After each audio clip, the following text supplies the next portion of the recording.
Welcome to Arunodaya channel. ಸಾಯಿಸುತ್ತೇರವರ ಅನುಬಂಧದ ಕಾರಂಜಿ ಎಪಿಸೋಡ್ 17ಕ್ಕೆ ಸುಸ್ವಾಗತ. ಇದು ಲಾಸ್ಟ್ ಎಪಿಸೋಡು. ಹೇಗೆ ಮೂಡಿಬಂತು ಅನುಬಂಧದ ಕಾರಂಜಿ ಅನ್ನೋದನ್ನು ಕಮೆಂಟ್ ಬಾಕ್ಸಲ್ಲಿ ತಿಳಿಸಿ. ಮತ್ತು ಹೃದಯರಾಗ ಎಂಬ ಸಾಯಿಸುತ್ತೇವರ ಕಾದಂಬರಿಯನ್ನು ಅರ್ಧಕ್ಕೆ ನಿಲ್ಲಿಸಿದೆ. ಅದನ್ನು ಮತ್ತೆ ಮುಂದುವರಿಸ್ತೀನಿ. ಫುಲ್ ಕಂಪ್ಲೀಟ್ ಮಾಡಬೇಕು ಅಂತ ಅಂದ್ಕೊಂಡಿದ್ದೀನಿ.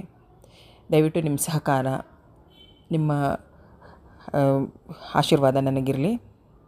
Thank you. ಈಗ ಸಾಯಿಸುತ್ತೇವರ ಕಾದಂಬರಿಯನ್ನು ಮುಂದುವರಿಸೋಣ. ಬರೀ ಅಳುತ್ತಾ ಕೂತಳು. ಮತ್ತೆ ಅದೇ ಬೇಡಿಕೆಗಳನ್ನು ನರೇನಯ್ಯ ಮುಂದಿಟ್ಟಳು. ಇಲ್ಲಿ ಬಾಡಿಗೆ, ಎಲೆಕ್ಟ್ರಿಕ್ ಬಿಲ್ ಎಲ್ಲ ಯಾಕೆ? ಅಲ್ಲಿಗೆ ಹೋಗ್ಬಿಡೋಣ. ಅವನಿಗೆ ಅರ್ಥವಾಗಿತ್ತು. ಒಂದು ಸಲ ನನ್ನ ಮನಸ್ಸಿಗೆ ವಿರುದ್ಧವಾಗಿ ನಿನ್ನ ಬೇಡಿಕೆಗೆ ಮನ್ನಣೆ ಕೊಟ್ಟಿದ್ದೇನೆ. ನೊಂದೆ, ಛಿದ್ರವಾಗಿ ಹೋದೆ. ಈಗ ಬೇಕಾದರೆ ನನ್ನ ಖರ್ಚಿನಲ್ಲಿ ಇನ್ನಷ್ಟು ಮಿಗಿಸಿಕೊಂಡು ನಿನಗೆ ಕೊಡ್ತೀನಿ. ಹೋಗಿ ಮುಖ ತೊಳ್ಕೊ. ಉಚ್ಚ ತಟ್ಟಿದವನು ಬಂದು ಹೊರಗೆ ನಿಂತ. ಆವರಿಸಿದ ಕತ್ತಲಲ್ಲಿ ಬೀದಿ ದೀಪಗಳು ಇಲ್ಲದಿದ್ದರೂ ಮನೆಯ ಬೆಳಕು ಅಲ್ಲಲ್ಲಿ ಚೆಲ್ಲಿ ರೋಡಿನ ಕತ್ತಲೆ ಓಡಿಸಲು ಸಹಕರಿಸುತ್ತಿತ್ತು. ಅಲ್ಲೋ ಒಂದು ಧ್ವನಿ ಅವನನ್ನು ಎಚ್ಚರಿಸಿತು. ಸಹಪಾಠಿ ರೆಡ್ಡಿ. ಸರ್ಪ್ರೈಸ್! ಮಾಯವಾಗಿದ್ದವನು ಪ್ರತ್ಯಕ್ಷವಾಗಿಬಿಟ್ಟಿದ್ದೆನೋ. ಕೈ ಕುಲುಕಿ ದವನು ಹಿಂದಕ್ಕೆ ನೋಟ ಹರಿಸಿ, ಇದೇನೋ ಇಲ್ಲಿದೆಯಾ? ಸಂಶಯ ಇಣುಕಿತು. ನರೆಯರ ಸೊರವೇ ಒಣಗಿತು. ಆ ಪ್ರಶ್ನೆಗೆ ಅವನಿಂದ ಉತ್ತರಿಸಲು ಸಾಧ್ಯವಾಗಿಲ್ಲ. ತೀರಾ ಅರ್ಜೆಂಟ್ನಲ್ಲಿದ್ದೇನೆ, ಮತ್ತೆ ಸಿಗ್ತೀನಿ, ಮನೆಗೆ ಬರ್ತೀನಿ ಬಿಡು ಹೇಳಿ ಕೈಗೆ ಬೀಸಿ ಹೋದ. ಆ ಮನೆಗೆ ಬಗ್ಗೆ ಅವನೇನು ತಿಳಿದನೋ ಅವನಿಗೆ ಅರ್ಥವಾಗಲಿಲ್ಲ. ಹೆಚ್ಚು ಮಾತಿಲ್ಲದೆ ಊಟ ಬಡಿಸಿದಳು. ನಳಿನ್ ತಟ್ಟೆಯಲ್ಲಿರೋ ಅನ್ನ ಮುಖ್ಯವೇ ಇರಬಹುದು, ಆದರೆ ಅದಕ್ಕೆ ಹುಳಿ ಸಾರು, ಪಕ್ಕಕ್ಕೆ ಉಪ್ಪಿನಕಾಯಿ ಜೊತೆದ್ದರಷ್ಟೇ ಪಲ್ಯವಿದ್ದರೆ ರುಚಿ. ಆದರೆ ಬದುಕು ಕೂಡ. ಅನ್ನ ಸಿಕ್ತು ಅಂತ ಮಿಕ್ಕಿದ್ನೆಲ್ಲ ಬಿಟ್ಟು ಅದೇ ಅನ್ನನೇ ಮುಕ್ಕಕ್ಕಾಗಲ್ವಲ್ಲ. ಇದನ್ನ ಅರ್ಥ ಮಾಡಿಕೊಂಡಾಗಲೇ ಬದುಕು ಎಂದು ನುಟ್ಟಿಸಲು ಬಿಟ್ಟ. ಆಮೇಲೆ ಗೆಲುವಾದಳು ನಳಿನಿ. ಬಡಬಡ ಮಾತಾಡಿದಳು, ತಮಾಷೆ ಮಾಡಿದಳು. ಅದೆಲ್ಲ ಅವನಿಗೂ ಇಷ್ಟವಾಯಿತು. ಕಾರಣ ಸ್ಪಷ್ಟವಾಗಿತ್ತು. ನಾಳೆನೇ ಮನೆ ಖಾಲಿ ಮಾಡಿಬಿಟ್ಟು ಆ ಮನೆಗೆ ಹೋಗ್ಬಿಡೋಣ. ಅವನ ಎದೆಯ ಮೇಲೆ ತಲೆ ಇಟ್ಟು ಮುದ್ದಾಗಿ ಹೇಳಿದಳು. ಅವನ ತುಟಿ ಅಂಚಿನಲ್ಲಿ ವ್ಯಗ್ಯ ಬರೆತು. ವಿಚಿತ್ರ ನಗು ಇಣುಕಿತು. ಅದು ಅಷ್ಟು ಸುಲಭನಾ? ನಾವು ಹೊರಗೆ ಬರೋಕೆ ಮನಪೂರ್ವಕವಾಗಿ ಯಾರೂ ಒಪ್ಪಿಗೆಯನ್ನು ಸಿಕ್ಕಲಿಲ್ಲ. ಆದರೂ ಬಂದ್ವಿ. ಆದರೆ ಮತ್ತೆ ಪ್ರವೇಶಕ್ಕೆ ಎಲ್ಲರ ಒಪ್ಪಿಗೆನೇ ಬೇಕಾಗುತ್ತೆ ಸ್ಪಷ್ಟಪಡಿಸಿದ. ಅದನ್ನು ನಳಿನಿ ಒಪ್ಪಲಿಲ್ಲ. ಏನಿಲ್ಲ, ನಾವು ಅಲ್ಲಿಗೆ ಬಂದ್ಬಿಡ್ತೀವಿ ಅಂದರೆ ಎಲ್ಲರೂ ಸಂತೋಷದ ಹರಸುತ್ತಾರೆ. ಮತ್ತೆ ನಿಮ್ಮ ಸಂಬಳದ ಹಣ ಅವರಿಗೆ ಸಿಗುತ್ತೆ ಅಲ್ವಾ? ಎಲ್ಲ ಹಬ್ಬ ಆಚರಿಸಿಬಿಡ್ತಾರೆ ಎಂದಳು. ಮಳೆದ ಅಜ್ಞಾನಕ್ಕೆ ಅವನಿಗೆ ನಗು ಬಂತು. ಈ ವಿಷಯದಲ್ಲಿ ನಾನು ನಿನಗೆ ಸಹಾಯ ಮಾಡಲಾರೆ. ನಿನ್ನ ಲೆಕ್ಕಾಚಾರ ಎಲ್ಲರ ತಲೆಯಲ್ಲೂ ಇರೋಲ್ಲ. ವ್ಯಕ್ತಿ ಸಂಪಾದನೆ ಬರೀ ಅವನ ಊಟ ತಿಂಡಿಗೋಸ್ಕರ ಅಲ್ಲ. ಹಂಚಿಕೆಯಾಗುವುದು ಹೋಗುವುದು ಸಹಜ. ಇದೊಂದು ಗುಟ್ಟು. ಅದು ನಾನು ತಿಳಿಯದ ಬುದ್ಧಿಗೇಡಿ ನೀನು. ಚೀಮಾರಿ ಹಾಕಿ ಮಗಲು ತಿರುಗಿಸಿದ. ನಳಿನಿ ಅವಳ ಮಾತುಗಳನ್ನು ಲೆಕ್ಕಕ್ಕೆ ತೆಗೆದುಕೊಳ್ಳಲಿಲ್ಲ. ತನ್ನ ನಿರ್ಧಾರಕ್ಕೆ ಅವರೆಲ್ಲ ತಮ್ಮನ್ನು ಹಾಡಿ ಹೊಗಳುತ್ತಾರೆಂದು ಕೊಂಡಳು. ಹೊಸ ಕನಸಿನ ಲೋಕದಲ್ಲಿ ತೇಲಿ ಹೋದಳು. ಮರುದಿನ ಬೆಳಗ್ಗೆ ಹಾಲು ತಂದ ಹುಡುಗನಿಗೆ ಬೇಡವೆಂದಳು. ಅಲ್ಲೇ ಕಾಫಿ ಕುಡಿದರಾಯಿತು. ಸಣ್ಣನೇ ದನಿಯಲ್ಲಿ ಹಾಡು ಗುನುಗುತ್ತಾ ಓಡಾಡಿದಳು ಸಂಭ್ರಮದಿಂದ. ಸ್ನಾನ ಮುಗಿಸಿ ಕಾಫಿ ಕೇಳಿದ. ಹಾಲು ತಗೊಳ್ಳಿಲ್ಲ, ಅಲ್ಲೇ ಕುಡಿದರಾಯಿತು. ನಗುವಿನಿಂದ ಹೇಳಿದಳು. ಬಂದ ಸಿಟ್ಟನ್ನು ಅಡಗಿಸಿಕೊಂಡ. ಮತ್ತೊಂದು ಮಾತನಾಡಲಿಲ್ಲ. ಸರಿ ನಡಿ ಎಂದಳು. ಜಂಬದಿಂದ ಸ್ಕೂಟರ್ ಎಳೆದ. ಅದು ಇದು ಹೇಳುತ್ತಲೇ ಇದ್ದಳು. ನರಹರಿ ಪ್ರತಿಕ್ರಿಯೆ 0. ಅಣ್ಣ ಬಂದ. ಸ್ಕೂಟರ್ ಸದ್ದಿಗೆ ಓಡಿ ಬಂದ. ಉಷಾ ತಟ್ಟನೆ ನಿಂತಳು. ಮುಖದ ಕಳೆಯೇ ಬದಲಾಯಿತು. ಓ ಬನ್ನಿ ಬನ್ನಿ ಹಿಂದಕ್ಕೆ ನಡೆದಳು. ಆ ಕ್ಷಣವೇ ಒಂದು ನಿರ್ಣಯಕ್ಕೆ ಬಂದ ನರಹರಿ. ದನಿ ಕೇಳಿ ರೂಮಿನಿಂದ ಹಾಲಿಗೆ ಬಂದವನ ಮೌಳಿ ಹೆಚ್ಚಾಗಿ ಹಲ್ಲು ಕಿರಿದು ಕಾಫಿ ತರ್ತೀನಿ ಅಡಿಗೆ ಮನೆಗೆ ಓಡಿದ. ಬಂದ ಸುಖ ನೆನಸುನಿಗೆ ಅರಳಿಸಿದರು. ಅವರಿಗೂ ಮಾತುಗಳು ತೋಚದಂತಾಯಿತು. ಪ್ರತಿ ಸಲ ನಳಿ ಬಂದಾಗ ಇಂಥ ಸ್ಥಿತಿಯೆಂದು ಬರಬೇಕೆಂದು ಪ್ರಯತ್ನಿಸಿ ಸೋಲುತ್ತಿದ್ದರು ಆಕೆ. ಬಂದೆ ತಡೀರಿ, ಅಡಿಗೆ ಮನೆಗೆ ಹೋಗಿಬಿಟ್ಟಳು. ಸೂಕ್ಷ್ಮವಾಗಿ ಗಮನಿಸಿದ ನರಹರಿ. ಹಿಂದೆ ನಳಿನಿಯನ್ನು ಸ್ವಾಗತಿಸಲು ಎಷ್ಟೊಂದು ಸಂಭ್ರಮ, ಸಡಗರ, ಮನೆಯವಳೇ ಎನ್ನುವಂಥ ಸಲಿಗೆ, ಆತ್ಮೀಯತೆ, ಹುಡುಗಾಟ ಎಲ್ಲವೂ ಇತ್ತು. ಆದರೆ ಈಗ ಕಡಿದು ತುಂಡು ಮಾಡಿಬಿಟ್ಟಿದ್ದಳು ನಳಿನಿ. ಅದನ್ನು ಹೊಸ ಜೋಡಣೆ. ತಂದೆ ರೂಮಿನೊಳಗೆ ಇಣಿಕಿದ ನರಹರಿ. ಗುಡ್ ಮಾರ್ನಿಂಗ್ ಎಂದವನು ಅವರ ಸನಿಹದಲ್ಲಿ ಕೂತ. ಅಣ್ಣ, ಆ ಆಫೀಸ್ಗೆ ನೀವು ಚೀಫ್ ಆಗೋವಷ್ಟು ಭಾರ ಹೊರಿಸಿದಂಗೆ ಇದೆ. ಮಗನ ಮಾತಿನಿಂದ ಅವರು ತುಟಿಗಳ ಮೇಲೆ ಮುಗುಳ್ನಗೆ ಹರಡಿತ್ತು. ತೋಟವೆತ್ತಿದ್ದರು. ಏನೋ ಇದು ಅಪ್ಪ ಆಗ್ದು ಮೊದಲು ಬಿಳಿ ಕೂದಲು ಅಸೆ ಮಾಡಿದರು. ನಾಲಿಗೆ ತುದಿಗೆ ಬಂದ ಮಾತನ್ನು ನರಹರಿ ನುಂಗಿಕೊಂಡ. ಅಲ್ಲಿಗೆ ಬಂತು ಅವನ ಕಾಫಿ. ಅಪ್ಪ ಮಗ ಒಂದೇ ಲೋಟದಲ್ಲಿ ಶೇರ್ ಮಾಡಿಕೊಂಡರು. ಆಫೀಸ್ ರಾಜಕೀಯ, ಅಂದಿನ ಪೇಪರ್, ಮುಖ್ಯ ವಿಷಯಗಳನ್ನು ಬಗ್ಗೆ ಪ್ರಸ್ತಾಪ ಮಾಡಿದರು. ಹೊರಗೆ ಬಂದಾಗಲೂ ನಳಿನಿ ಅಲ್ಲೇ ಕೂತಿದ್ದಳು. ಅವಳ ಬೆಡ್ರೂಮ್ ಆಗಿದ್ದ ರೂಮ್ ಈಗ ಉಷಾಳ ಸ್ಟಡಿ ರೂಮ್. ಅವಳ ಪುಸ್ತಕ ಅವಳಿಗೆ ಬೇಕಾದಷ್ಟು ತುಂಬಿಕೊಂಡಿದ್ದಳು. ಮಧ್ಯಾಹ್ನದ ಊಟ ಆಯಿತು. ಮಾಮೂಲಿನಂತೆ ಮಾತನಾಡಿದರು ಲಕ್ಷ್ಮೀಮೂರ್ತಿಗಳು ಮಾತ್ರ. ನಳಿನಿಗೆ ಇನ್ನೊಂದಷ್ಟು ಉಳಿ ಹಾಕು. ಯಾಕಮ್ಮ ಊಟ ಕಮ್ಮಿ ಮಾಡ್ತಾ ಇದೆಯಾ? ಏನೋ ಡಯಟಾ? ಜೋಡಿ ಚೆನ್ನಾಗಿದೆ, ಮತ್ತೆ ಸಣ್ಣಗಾಗೋದು ಬೇಡ. ಇಂಥ ಮಾತುಗಳನ್ನು ಮುಕ್ತವಾಗಿ ಆಡಿದ್ದರು. ಯಾಕೋ ಏನೋ ನರಹರಿಗೆ ತೃಪ್ತಿ ಇರಲಿಲ್ಲ. ಎಲ್ಲೋ ಏನೋ ಅಪಸ್ವರವಿದೆ. ಅರಿಯದಂತೆ ಅಡಗಿ ಕೂತಿದೆ ಎನ್ನಿಸಿತು. ಬಾಯಿ ಮುಚ್ಚಿಕೊಂಡ. ಸಾಕು ಎಂದವರು ಅವನನ್ನು ಸೇರಿಕೊಂಡರು ಮೂವರು. ಮೌಳಿಯಂತೂ ತಲೆ ಎತ್ತಲಿಲ್ಲ.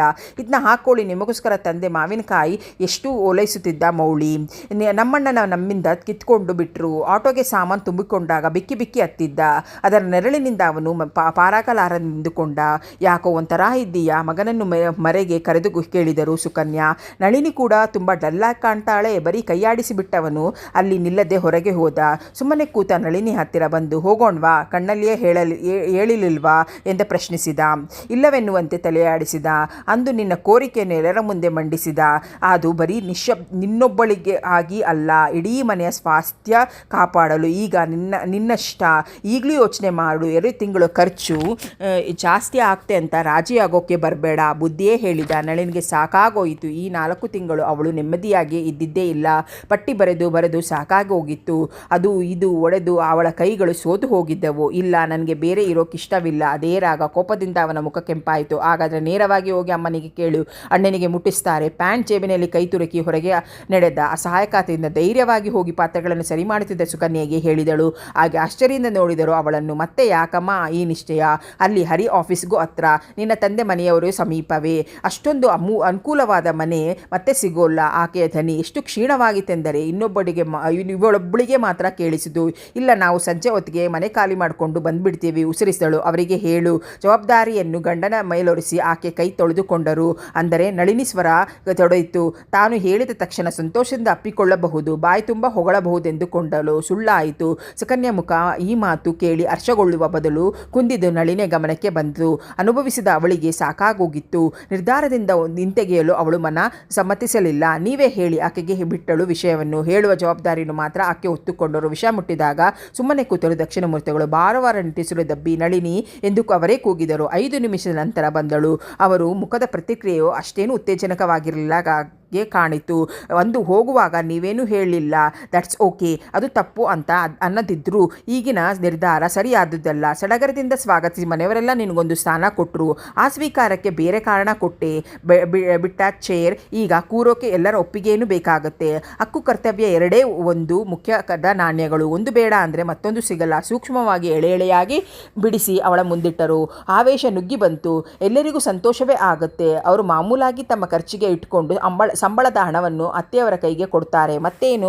ಪ್ರತಿವಾದ ಹೂಡಿದಂತೆ ಇತ್ತು ನಳಿನಿ. ಜೀವನ ಒಂದು ಅನುಭವದ ಕಾರಂಜಿ. ಒಮ್ಮೆ ಅದರಲ್ಲಿ ನೀರು ಇಲ್ಲವಾಗಿ ಒಣಗಿ ಹೋದರೆ ಚಿಮ್ಮಿಸುವುದು ಅಷ್ಟು ಸುಲಭವಲ್ಲವೆಂದು ಅವರಿಗೆ ಗೊತ್ತು. ಸೊಸೆಯ ನಿರ್ಧಾರದಿಂದ ಅವರಿಗೆ ಏನೂ ಸಂತೋಷವಾಗಲಿಲ್ಲ. ನಾನೇ ನಿರ್ಧಾರ ತಗೋಬೋದು ಅಂತ ಯೋಚಿಸ್ತೀನಿ, ತಮ್ಮ ನಿರ್ಣಯ ತಿಳಿಸಿದರು. ಎಲ್ಲರನ್ನೂ ಅಂದರೆ ನರಹರಿಯನ್ನು ಕೂಡ ಒಳಗೆ ಕರೆದು ವಿಷಯ ತಿಳಿಸಿದರು. ಹುರ್ರೇ ಎಂದು ಮೌಳಿ. ಉಷಾ ಕೈಗೆತ್ತಬಹುದೆಂದುಕೊಂಡಿದ್ದ ನಳಿನಿ ನಿರಾಶಳಾದಳು. ಅವರಿಬ್ಬರು ಶಾಕ್ ತಿಂದವರಂತೆ ನಿಂತಿದ್ದರು. ಒಂದು ಪೇಪರ್ ಮುಖದ ಮುಂದೆ ಹಿಡಿದು ಮಂಚದ ತುದಿಗೆ ಕುಳಿತ ನರಹರಿ. ಇದು ಯಾವುದು ತನಗೆ ಸಂಬಂಧವಿಲ್ಲವೆನ್ನುವಂತೆ. ಏನಾದರೂ ಹೇಳಿ. ಎಲ್ಲರ ಮುಖದತ್ತ ನೋಟ ಹರಿಸಿದಳು. ಸುಕನ್ಯಾ ತಲೆ ತಗ್ಗಿಸಿದರು. ನಿಮ್ಮ ಅಭಿಪ್ರಾಯಗಳನ್ನು ಚೀಟಿಯಲ್ಲಿ ಬರೆದು ತಿಳಿಸಿ.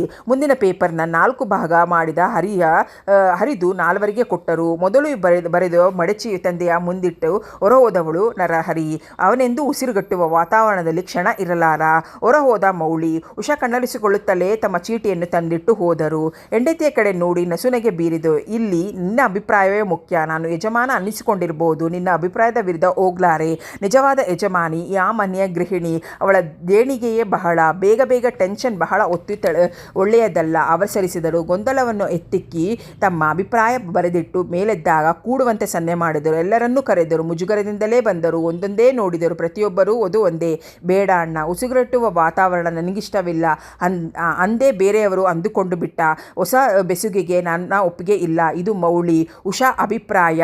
ನಾನು ಉಪವಾಸವಿದ್ರೂ ಪರವಾಗಿಲ್ಲ. ಸಂಬಳಕ್ಕಾಗಿ ಮಗನನ್ನು ಬರಮಾಡಿಕೊಳ್ಳೋಕೆ ನಮಗಿಷ್ಟವಿಲ್ಲ. ಎಂದಿನಂತೆ ಬಂದು ಹೋಗಲಿ. ಆ ಸ್ವಲ್ಪ ಸಮಯದಲ್ಲಿ ಸಿಕ್ಕೋ ಅವನ ಪ್ರೀತಿ ಸಾಕು. ಇದು ಸುಕನ್ಯಾ ನೇರವಾದ ಅಭಿಪ್ರಾಯ. ಕಡೆಯದಾಗಿ ನರಹರಿಯ ಚೀಟಿ ಬಿಡಿಸಿದಾಗ ಆಶ್ಚರ್ಯಗೊಂಡರು. ಒಂದು ಸಲ ಸೀಟು ಸಿಗಬಹುದು. ಅನುಬಂಧದ ವಿಚಾರ ಆಗಲ್ಲ. ಇದಕ್ಕೆ ನನ್ನ ಪೂರ್ಣ ವಿರೋಧ. ಬರೆದು ದೊಡ್ಡದಾಗಿ ಸಹಿ ಮಾಡಿದ್ದ ಎಲ್ಲವನ್ನೂ ನಳಿನಿಗೆ ಕೊಟ್ಟರು. ಮನುಷ್ಯನ ಆಯಸ್ಸು ಲಕ್ಷ ವರ್ಷಗಳದಲ್ಲ. ಮರುಹುಟ್ಟಿನ ಬಗ್ಗೆ ನಂಬಿಕೆ ಇಲ್ಲ. ಘಾಸಿ ವಿಧಿಸಿದ ಕೈದಿಯ ಜೀವನ ನನಗೆ ಇಷ್ಟವಿಲ್ಲ. ಸದಾ ನಿನಗೆ ಬರಲು ಸ್ವಾಗತವೇ. ಬತ್ತಿದ ಕಾರಂಜಿಯಲ್ಲಿ ನೀರು ಚಿಮ್ಮಲು ಕಷ್ಟವೇ. ಬದುಕು ಅಸಹನೀಯವಾಗುತ್ತದೆ. ಇನ್ನು ಮುಗಿತಲ್ಲವೇ ಎನ್ನುವಂತೆ ಕೆಳಗಿದ್ದ ಫೈಲನ್ನು ತೆಗೆದುಕೊಂಡರು. ಸಂಜೆ ಸ್ಕೂಟರ್ ಆಚೆ ತಳ್ಳಿದ ನರಹರಿ. ಅದುವರೆಗೆ ಮಾಮೂಲಾಗಿ ಹುಡುಗಾಟವಾಡಿದ್ದ ಅಣ್ಣ ಹತ್ತಿರ ಬಂದ ಉಷಾ ತಲೆ ಕೆದರಿದವನು. ಬೆಳಿಗ್ಗೆ ಕಾಲೇಜ್ಗೆ ಹೋಗೋದು ಬೇಡ, ನಾನು ಆ ಕಡೆ ಬರ್ತೀನಿ. ನಿನ್ನ ಡಿಸಿಷನ್ ಕರೆಕ್ಟ್, ತಲೆ ಕೆಡಿಸೋದು ಬೇಡ ಎಂದ. ಸ್ಕೂಟರ್ ಹೊರಟಾಗ ಸುಕನ್ಯಾ ಹೊರಬಾಗಿಲಿಗೆ ಬಂದು ನಿಂತರು. ಹೇಗಿತ್ತು ಅನುಬಂಧದ ಕಾರಂಜಿ? ಒಂದು ಸಲ ಸಂಸಾರದಿಂದ ಸೊಸೆಯಾದವಳು ಮಗನನ್ನು ಕರೆದುಕೊಂಡ್ರೆ ಮತ್ತೆ ಬಂದು ಸೇರ್ಕೋತೀನಿ ಅಂದರೆ ಯಾರೂ ಅದಕ್ಕೆ ಆಸೆ ಪಡೋದಿಲ್ಲ. ಮಗ ತನ್ನ ಕೈ ಹಿಡಿತಾರೆ, ಕಷ್ಟಗಳಲ್ಲಿ ಹಾಕ್ತಾನೆ ಅನ್ನೋದು ಎಲ್ಲರೂ ಅಂದ್ಕೊಂಡಿರ್ತಾರೆ ತಂದೆ ತಾಯಿಗಳು. ಆದರೆ ಬಂದ ಸೊಸೆ ಕರೆದುಕೊಂಡು ಆಚೆ ಹೋದಾಗ ಅದರಲ್ಲಿ ಆಗುವ ನೋವು ಎಷ್ಟಿರ್ತದೆ ಅಂತ ಎಲ್ಲರಿಗೂ ಸಂಸಾರದಲ್ಲಿ ಬಿದ್ದು ಎದ್ದವರಿಗೆ ಗೊತ್ತಾಗತ್ತೆ. ಕೊನೆಗೆ ಬೇರೆ ಹೋದಾಗ ಆ ಸಂಸಾರ ತಾಪತ್ರೆ ಅನ್ನು ಸಂಭಾಳಿಸೋಕ್ಕಾಗದೆ ತಿರ್ಗಾ ಮತ್ತೆ ಸೊಸೆ ಬಂದು ಸೇರ್ಕೋತೀನಿ ಅಂದಾಗ ಯಾರೂ ಅದು ಇಷ್ಟಪಡೋದೇ ಇಲ್ಲ. ಒಂದು ಸಲ ಬೇರೆ ಹೋದ್ಮೇಲೆ ಅದು ಮುಗೀತು, ಅಲ್ಲಿಗೆ ಆ ಸಂಬಂಧಗಳು ಮುರಿದು ಹೋಗ್ತವೆ ಅಲ್ವಾ? ಹಾಗಾಗಿ ಆದಷ್ಟು ಸಂಸಾರಗಳನ್ನು ಹೊಂದಾಣಿಕೆಯಲ್ಲಿ ಇರೋದನ್ನು ಮಾಡ್ಕೊಂಡು ಹೋಗಿ. ಒಂದು ಸಲ ಬಿಟ್ಟು ಹೋಗೋದು ಮತ್ತೆ ಸೇರಿಕೊಳ್ಳೋದು ಇದು ಬೇಡ. ಇದು ಅನುಬಂಧದ ಕಾರಂಜಿ. ನಿಮ್ಮೆಲ್ಲ ಅಭಿಪ್ರಾಯ ಇದರ ಬಗ್ಗೆ ತಿಳಿಸಿ. ಮತ್ತೊಂದು ಹೊಸ ಕಾದಂಬರಿಯೊಂದಿಗೆ ನಿಮ್ಮ ಮುಂದೆ ಬರ್ತೇನೆ. ಹಾಗೆ ಹೃದಯ ರಾಗ ಅರ್ಧದಲ್ಲಿ ನಿಲ್ಲಿಸಿದ್ದನ್ನು ಪೂರ್ತಿಗೊಳಿಸ್ತೇನೆ. Thank you.